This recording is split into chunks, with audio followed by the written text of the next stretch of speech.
Welcome back to Making Money Matter, ladies and gentlemen. I've asked Dean Tuck, he's the Managing Director of Dreadnought Resources. ASX code is DRE. Now, 6 months ago, I was in a very cold core shed, which is where Dean is now, sitting there having a yarn to Dean about what they were doing, where they were going. And since that time, they've got a really clear strategy now. And I think the market may not have woken up to this. Now, of course, it's in my favorite commodity, which is gold.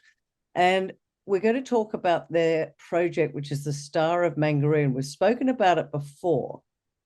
But what Dean and the team are doing now is the focus is all about the Star of Mangaroon, getting it into production. And what you, our community out there, will love, this is going to be a self-funding strategy.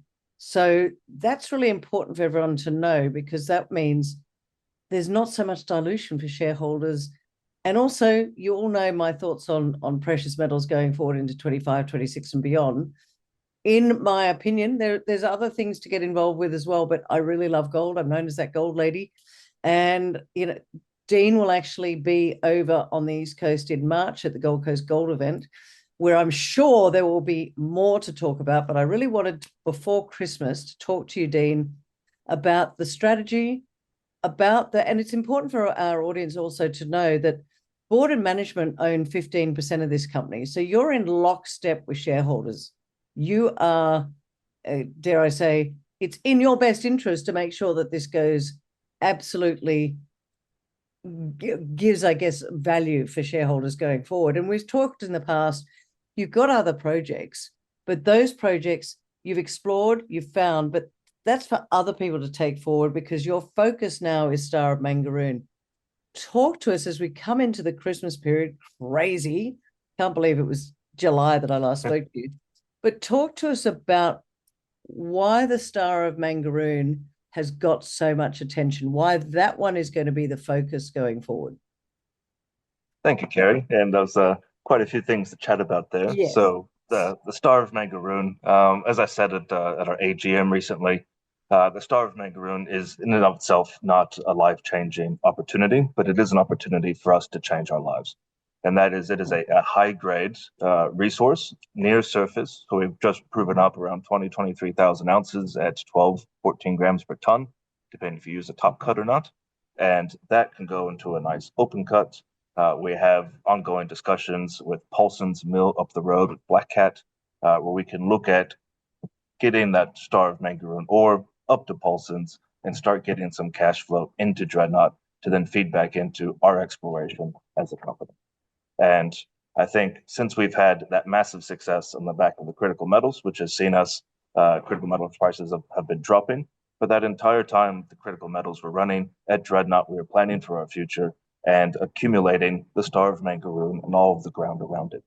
So we always wanted to be in a place where we are now, where we can go after the gold opportunity at Mangaroon. With the delivery of that resource, gold prices where they are and where they're projected to go, it's a fantastic time for us to be looking at developing a small high-grade open cut there at the Star of Mangaroon to see some income coming in for Dreadnought on that exploration. So that is, for the first time in about 18 months, we have a very clear and a very strong focus on what we're going to deliver. And all of the work that we're doing, all of the exploration work is going to be focused in to adding to that. So not only are we getting the Star of Mangaroon into production, we got our first resource, 23,000 ounces. We're going to be adding to that resource on our granted mining leases. We have 5 granted mining leases around the Star of Mangaroon. So we have opportunities at Popeye, which is on the same lease as the Star of Mangaroon. We got Pritchard's, Two Peaks, the lead mine, all of which we could add ounces to. They could very quickly get added into that production profile and print us more money and extend our self-funding timeline. Second to that, taking a step back, so get the Star of Mangaroon into production, add ounces to that strategy, and then in the background, what we do best at Dreadnought, build up those early stage gold targets at the high range, at Borda, elsewhere within the Mangaroon project area.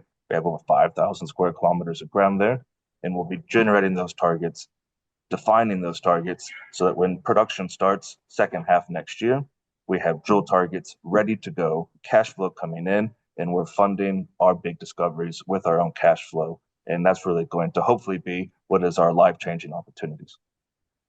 Can I take a step back for a moment, please, Dean? Just the history of Star of Mangaroon for those that might not know it, because I think it's very important for people to understand, because you've talked about a resource of 23,000 ounces of gold. And hey, it's nothing to sneeze at, but we all know that a lot of resources out there are a lot bigger than that. But what I want to know is, what's the history of the Star of Mangaroon, and why are you so confident that this could be a big discoveries and company making? Oh, there's a history of Star of Mangaroon. On the resource side, before we get into that one, Bright Star Resources recently did the self-funding model where they outsourced production. That was for an 8,000 ounce resource that brought in $16 million of free cash flow. And Black Cat recently with Myri also outsourcing production, haulage, and processing. That was only for a 50,000 ounce resource there at Myri. So for the model that we're taking, it is modest, but it's high grade, and that's where the opportunity is. That's Okay. why it's a modest start. It's not a life changing, but it'll allow us to fund our life changing opportunities. And why Star of Mangaroon? What's Yeah. the history there? You know, I love the history. Yeah, I So do. Alan McDonald, the owner. So the Gascoyne Goldfield really goes back to Cobra Homestead, which is about 100 k's down to the southwest. And in the early days, 1896, I believe, prospectors out in what's now the Bangamall Goldfield, the Gascoyne Goldfield, started identifying gold in this region. And when the state was trying to encourage production in these remote areas, they would put state batteries in. Yeah. State battery never got delivered to Bangamall. Where'd Bangamall come from? So the Bangamall Goldfield prospector comes into the pub one day, throws a big gold nugget on the table, and says that will Bangamall, and that's where the whole Bangamall Goldfield and everything else comes from. And so you have this area that's had high grade gold. It was very remote, but it never had the incentives from the state to have that state run battery. And it sort of became a self fulfilling prophecy that the Gascoyne was sort of an unloved goldfield. As we now look at where the Star of Mangaroon is, so that's 1890s. Fast forward to the 1960s is almost a testament to this area being unloved. A pastoralist, Alan McDonald, owns Mangaroon Homestead. He's out working with some of his guys, the Pecks, some of the native title traditional owners that were working with him out at Mangaroon, and they were looking at the lead mine.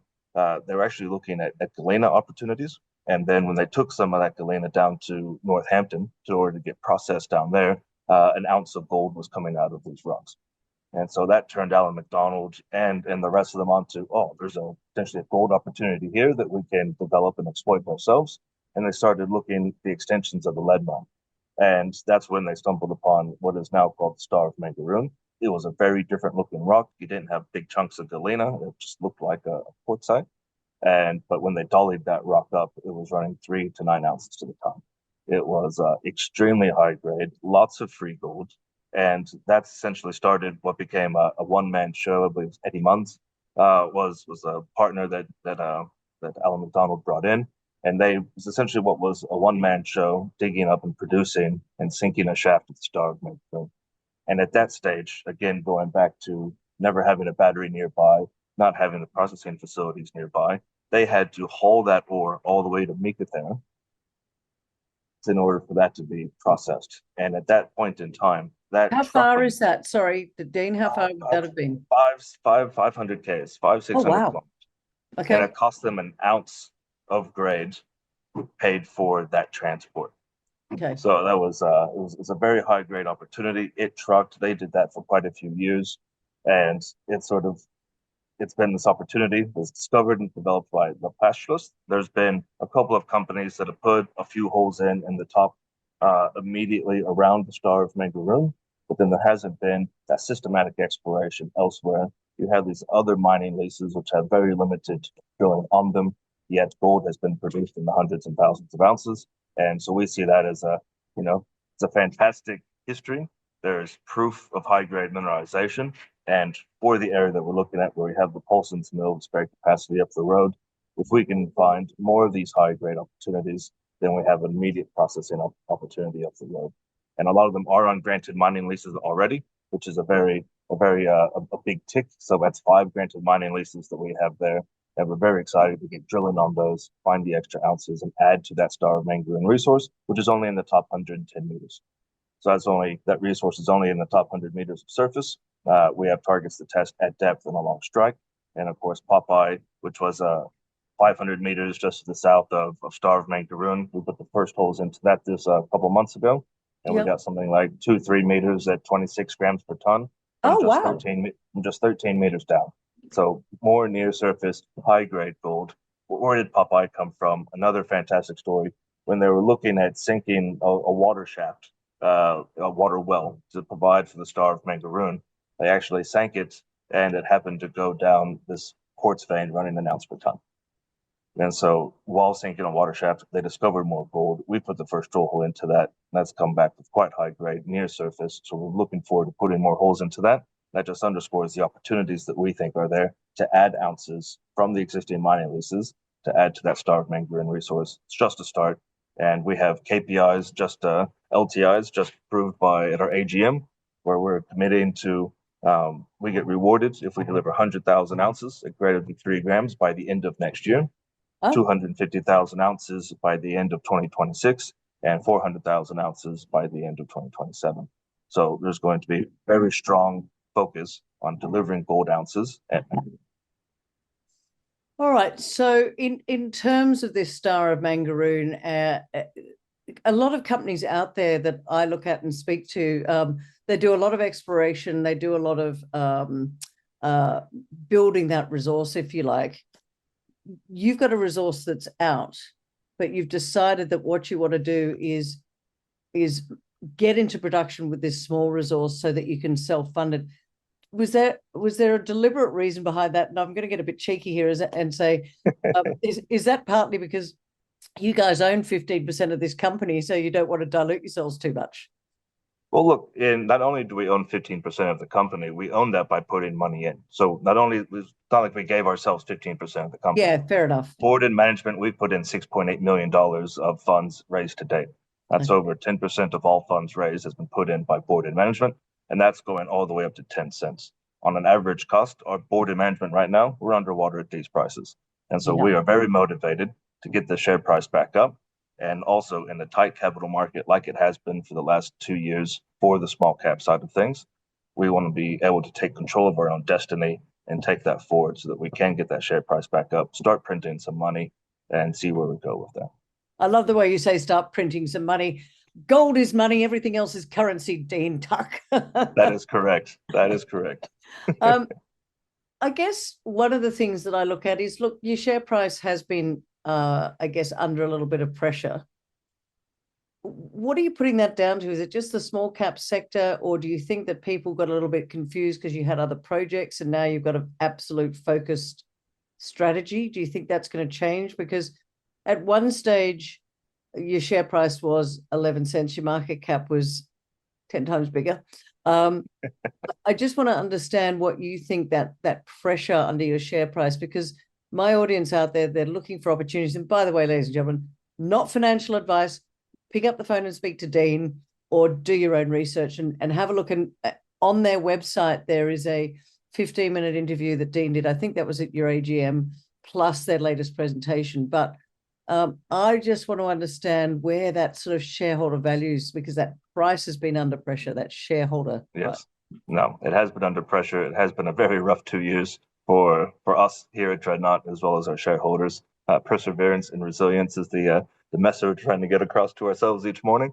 Yeah. So when we look at that crazy rise, when we started in 2019, we were 0.2 of a cent, and we delivered a number of successes. And that really peaked with the yin discovery, our critical metal discovery. We picked up Mangaroon for the gold and nickel, and the first thing we discovered out there was outcropping rare earths. At that point in time, critical metals were a huge thing. Rare earths were extremely strategic. There was lots of talk around it. The price of neodymium, praseodymium ran up to $170 per kilo. And we made a discovery next to an operation that was coming into line with Hastings. And it was just this beautiful moment that everything came together, the right time, the right discovery, the right everything. And as we're there delivering the resource drill outs and getting it study ready and getting it to that stage where it's ready to bring on a partner and decide what we're going to do with this. The neodymium praseodymium price went from 170 down to 45, and that's like gold dropping back down to 1,500. Yeah. Aussie. Yeah. So that's a massive drop, and there's a lot of damage done there along the way. But I guess the thing that's sitting there, we have this gold strategy. We're going to get into production. We're going to self-fund that critical metal opportunity, which is the rare earths as well as the Gifford Creek niobium that we have there. That has a very pretty bow on it, and it is sitting there, and that provides this wonderful optionality for our shareholders that if there is any sort of disruption in that market and a turn in the prices, we have an 84% indicated reserve study ready. We've done the IMREC, all the met work, everything on that. That still sits within our portfolio. And that sits there as a beautiful option, a critical metal option, should there be a return of favor while we're delivering on this gold strategy. So thankfully, all the rare earth companies have had, not thankfully that, but all the rare earth companies have had a massive draw, a massive fallback. Lindian with Kangan Kundi, beautiful deposit. Hastings has dropped back from 350 down to 30 cents. You're seeing this big drawback, but at least with Dreadnought, as we always talked about, we have that multi-commodity optionality. And so we have that now. Right now, we can chase this gold. We're going to get into production because we have this high-grade opportunity. But should there be a turn in market, we have this very valuable asset sitting here with a bow on it, ready to see what could happen to that. Okay, you mentioned the word remote earlier in this conversation. Is that but you also said the Paulson's what do you call it, plant is just up the road. So are there any challenges with where the Star of Mangaroon is in terms of getting into production? I want to find out how you're going to get into production. Are you funded enough to get into production? I think you said middle of next year. Talk us through the steps to get into production, to get that self-funded strategy underway.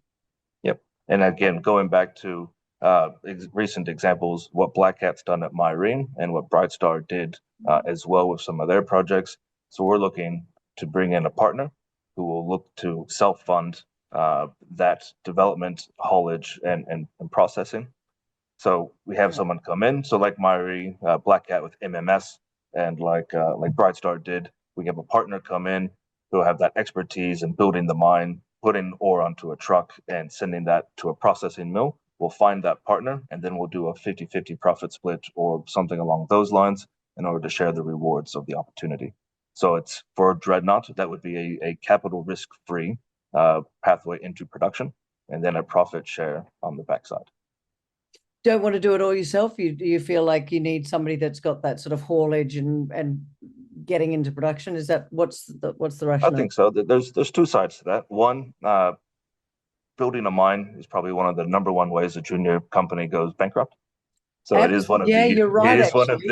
It is one of the riskiest things that can be done. And I'm an exploration geologist myself. That is my focus. And so we're going to build our whole internal team and try and recruit people, the best people in the game, for what could be a small, short life mine, print some money, but looking at 12-month production at the moment.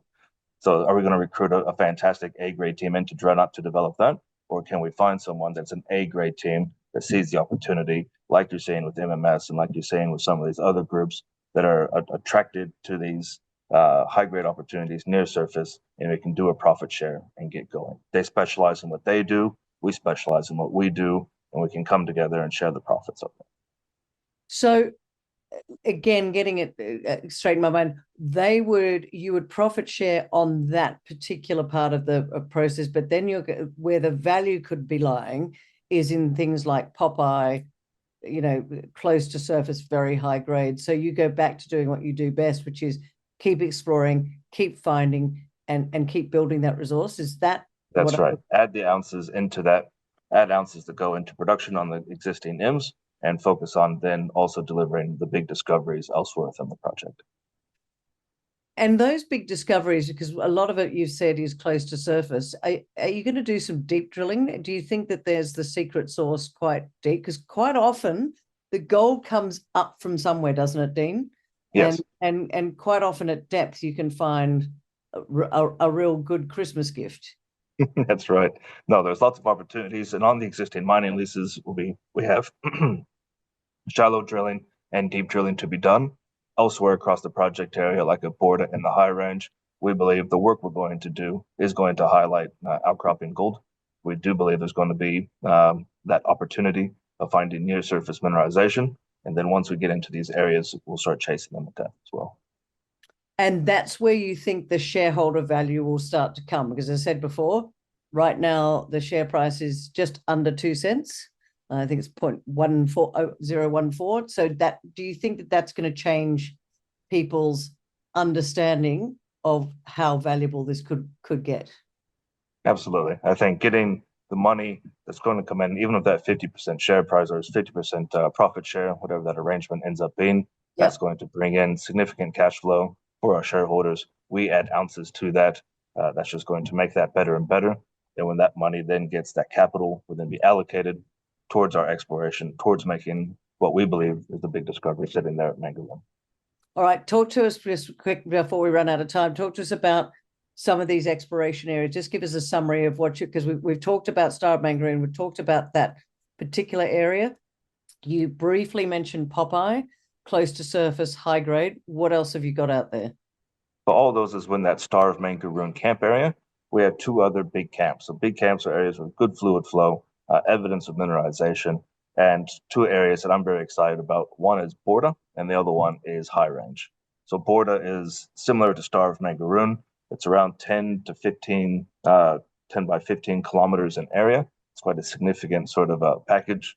And we're just doing the stream sets out there.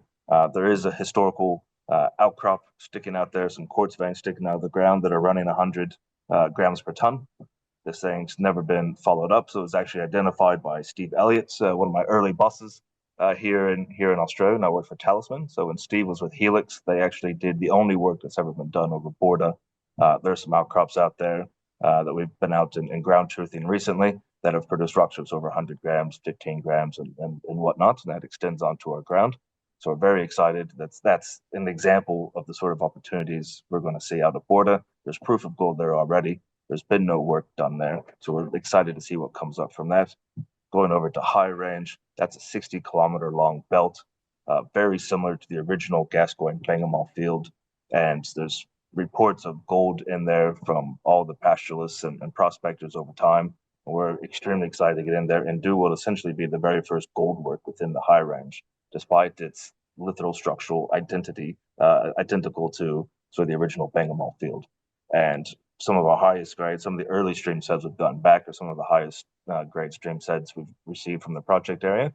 And the guys were out there just a couple of weeks ago, going into this beautiful 40-degree summer heat and finishing up some of those stream sets. And we got more stream sets to do. I feel like the High Range and Borda are going to produce some very attractive opportunities of near surface or at surface high grade gold that will then be drilling by October. Is where our sort of internal targets for the team is to have drill targets off the IMS defined, approved, and ready to go by October next year.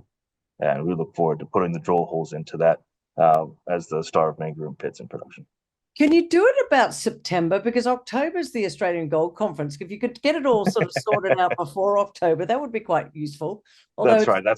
It's just a rule of thumb at the moment, and no plans survives first contact. So we're aiming for October, but we believe we'll have some. I mean, we have targets at Borda already that would almost be drill ready, and so it just sort of depend on how production goes, how everything else goes. But yes, I'd love to bring over some nice high grade gold to the Sydney conference, Gary. So yeah, we'd love to have it there as well.